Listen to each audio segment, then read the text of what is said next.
بسم الله الرحمن الرحيم سبح اسم ربك الأعلى الذي خلق فسوى والذي قدر فهدى والذي أخرج المرعى فجعله غثاء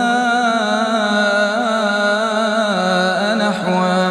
سنقرئك فلا تنسى إلا ما شاء الله إنه يعلم الجهر وما يخفى ونيسرك لليسرى فذكر إن نفعت الذكرى سيذكر من يخشى ويتجنبها الأشقى الذي يصلى النار الكبرى ثم لا يموت فيها ولا يحيا قد أفلح من تزكى وذكر اسم ربه فصلى بل تؤثرون الحياة الدنيا والآخرة خير وأبقى